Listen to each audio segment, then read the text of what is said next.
potência e ali o Brasil estava. O Brasil já era coadjuvante, aliás, o Brasil já era protagonista, verdade.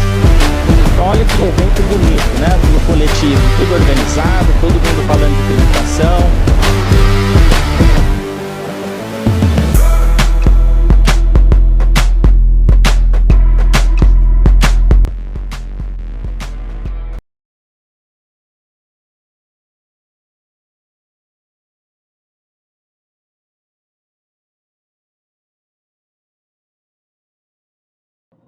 Olá, sejam bem-vindos ao Tech Summit 2026.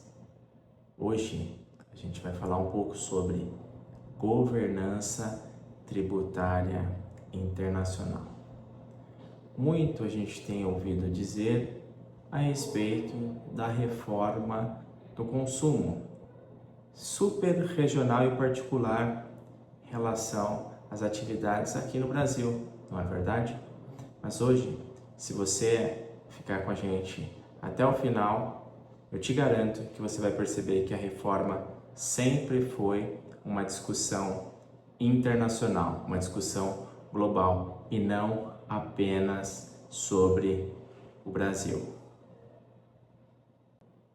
E para contextualizar, eu trago aqui a linha do tempo do paradoxo da economia global. A globalização do capital começou a germinar lá entre 1940 e 1970, em um sistema chamado Bretton Woods, lá no pós-guerra. Um acordo entre 45 nações aliadas que regeu por um tempo a economia global ali após a Segunda Guerra Mundial. E naquele momento, o capital ainda era relativamente controlado entre os países. Existia uma forte regulação limitando a movimentação financeira internacional.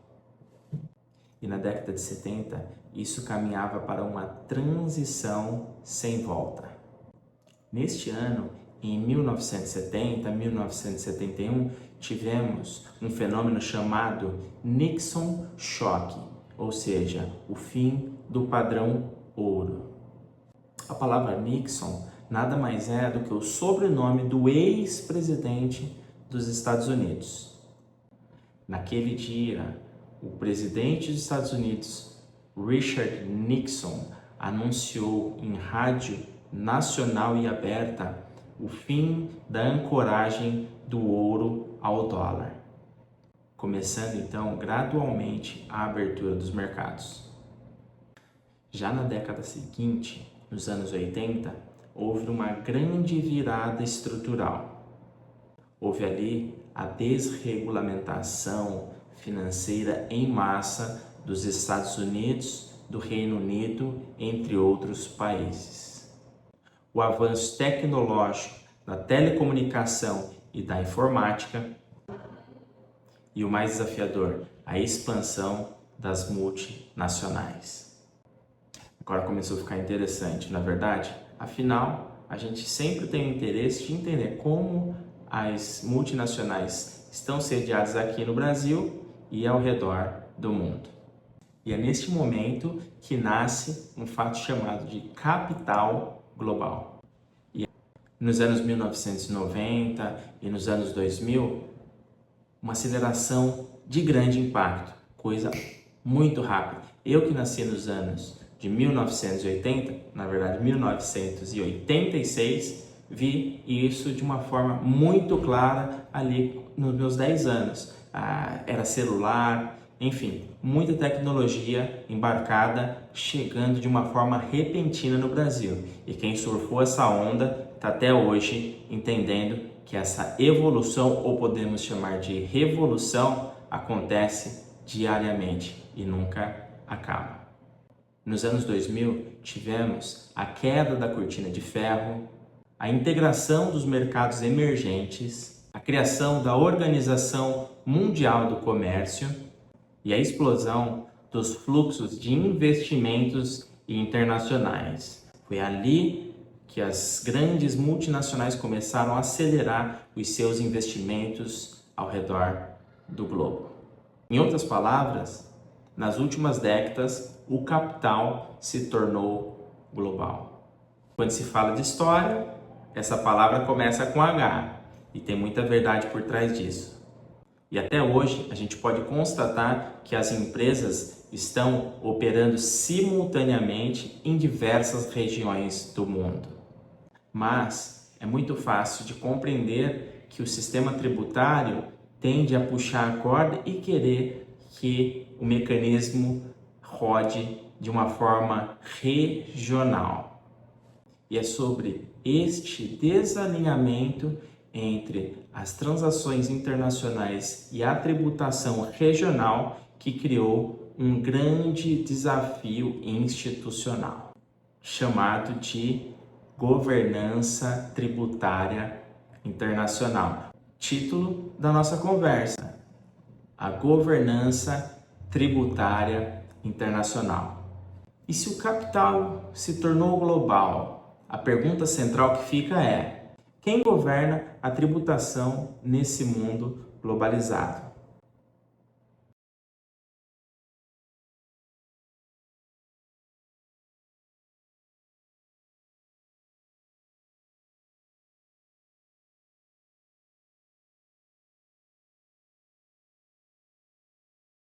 São apenas os estados?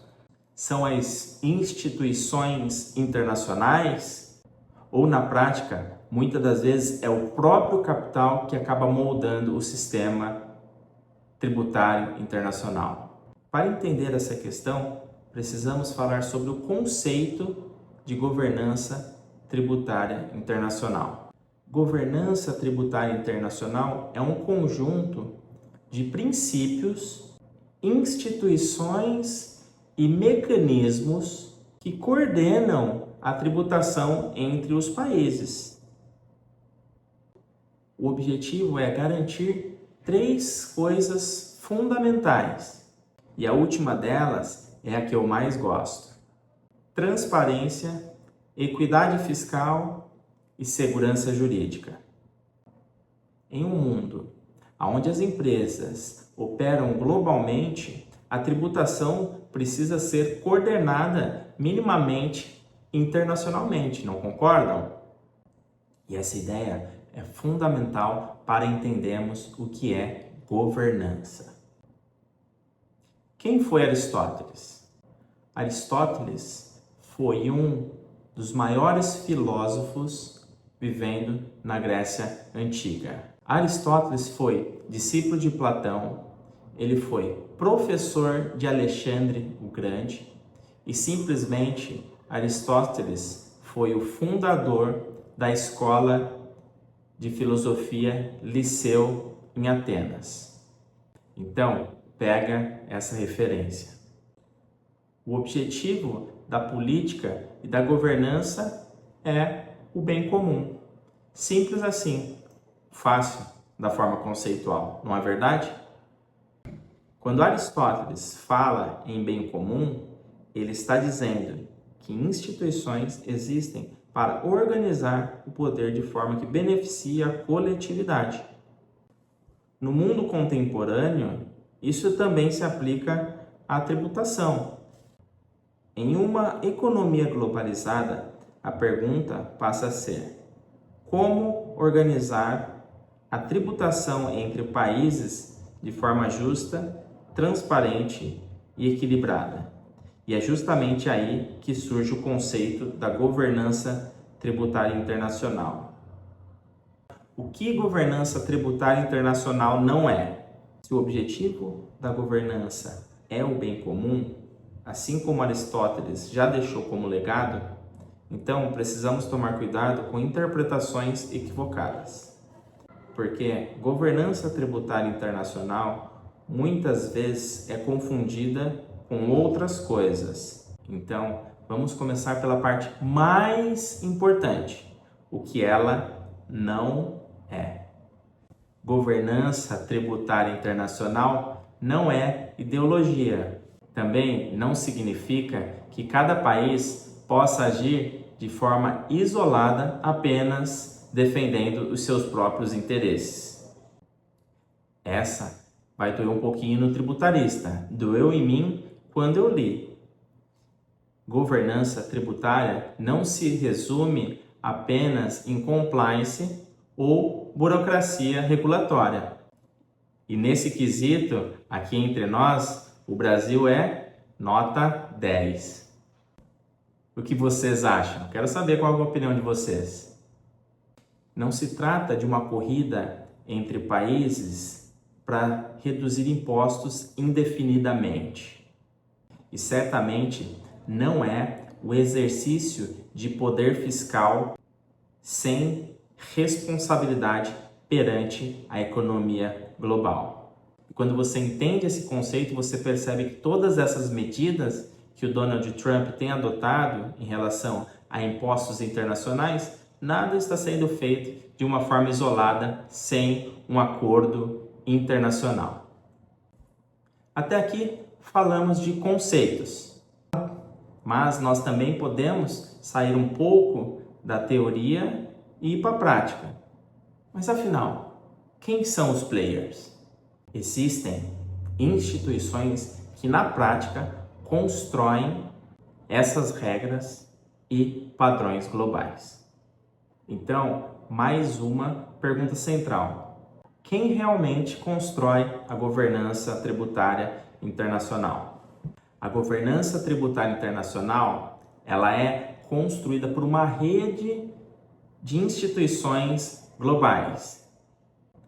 Entre as mais relevantes nós temos a ONU, que fica aqui na América do Norte, nós temos o Fundo Monetário Internacional, FMI, que também fica na América do Norte, nós temos a CIAT, que fica aqui na América Latina, que tem grande participação na estruturação fiscal internacional, nós temos a OCDE, que fica lá na França, que tem sido grande protagonista à frente da tributação internacional, mas nós podemos também citar grandes eventos como o G20.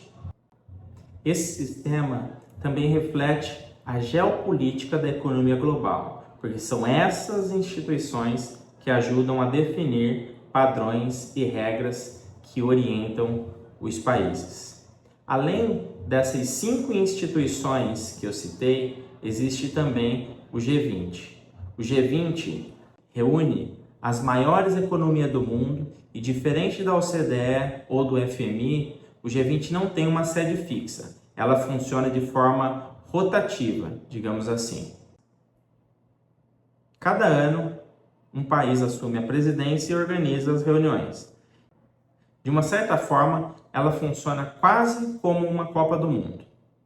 Cada edição acontece em um país diferente, mas o objetivo continua sendo o mesmo: reunir os principais poderes globais para fechar tratados voltados ao bem comum.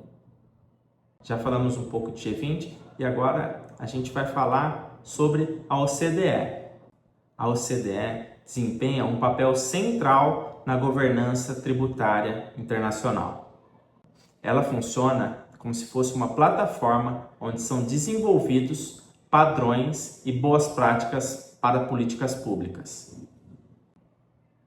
Atualmente, a organização possui mais de 200 instrumentos que orientam os países em diversas áreas, incluindo a tributação.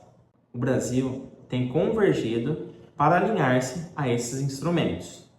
No processo de aproximação, o Brasil já aderiu a mais de 100 desses instrumentos. Um dos projetos mais surpreendentes e importantes da OCDE na área tributária é o chamado BEPS. BEPS significa Base Erosion and Profit Shifting. Em português, erosão da base tributária e transferência de lucros. Esse termo descreve estratégia que grandes companhias utilizavam para repatriar lucro com a menor tributação possível, incluindo utilizando-se de bases de paraísos fiscais. E o brasileiro, um bom amante do turismo, já entendeu que atrás do Duty Free existe uma mensagem. Você que gosta de ir para Ilhas Caimãs, estou vendo um pessoal ali que gosta de ir para Bermudas, pessoal ali do fundo que gosta de ir para as Ilhas Virgens Britânicas, Bermudas, não é? Panamá, tem um pessoal que gosta de pagar pouco imposto. Mas lembre-se, quando se trata de multinacional, bem, não vou aprofundar, você já entendeu a mensagem e a gente pode seguir em frente. Na prática, empresas podem realizar as suas atividades em um país, mas reconhecer o seu lucro em países com a tributação muito menor. Esse projeto da OCDE, o famoso BEPS, revelou a fragilidade do sistema tributário internacional. E foi justamente para responder a essa problemática que surgiu uma das maiores reformas da governança tributária internacional, o que chamamos pilares da tributação global. A reforma tributária internacional proposta pela OCDE se organiza em 2 pilares. O pilar 1, que trata da redistribuição de direitos de tributação, especialmente em relação às grandes empresas digitais. E nesse ponto, eu estou carente de informações. Se vocês tiverem algum fórum, alguma mentoria, enfim, algum curso, algum material, me convidem, me chama lá no LinkedIn, vamos trocar ideia, que eu tenho muito interesse para entender em qual momento essa fase do projeto se encontra. Já o pilar 2 cria o imposto mínimo global para as multinacionais. Entre esses 2 pilares, um deles já está sendo implementado em diversos países e tem impacto direto na governança tributária global. O pilar 2. Mas a pergunta que importa é: mas mais importante do que entender todos esses detalhes técnicos dessas regras é compreender algo maior. O que tudo isso significa para os países e principalmente o que isso significa para o nosso país, o Brasil. O Brasil tem aderido a instrumentos da OCDE, da participação em iniciativas como o BEPS e também por reformas institucionais internas. Um exemplo claro disso é a própria reforma tributária do consumo. O Brasil tem percebido que sem transparência, os investidores têm deixado de investir no Brasil, pois investimento significa geração de riqueza, segurança jurídica e responsabilidade social. Muitas das vezes, a reforma tributária do consumo tem sido percebida como algo muito complexo, mas, olhando por uma perspectiva internacional, ela representa algo diferente. Ela aproxima o Brasil de um modelo amplamente utilizado no mundo, o imposto sobre o valor agregado. Esse modelo já é adotado na maioria das economias desenvolvidas, porque traz mais transparência, neutralidade econômica e simplicidade na tributação do consumo. Esse modelo já é adotado na maioria das economias desenvolvidas, porque traz mais transparência, neutralidade econômica e simplicidade na tributação do consumo. Portanto, que muitas das vezes parece caos na transição, na verdade, representa clareza estrutural de longo prazo. O capital já se tornou global, as instituições que governam a tributação ainda estão se adaptando a essa nova realidade e o Brasil faz parte desse processo de construção institucional.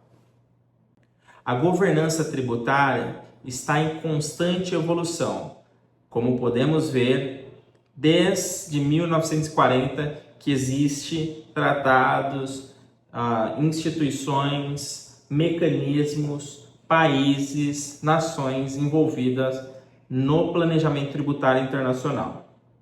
Os países continuam debatendo quais padrões, instrumentos e práticas devem orientar esse sistema. A governança tributária está em constante evolução. Então, eu deixo uma reflexão para todos nós. Eu deixo um ponto de reflexão aqui para todos nós.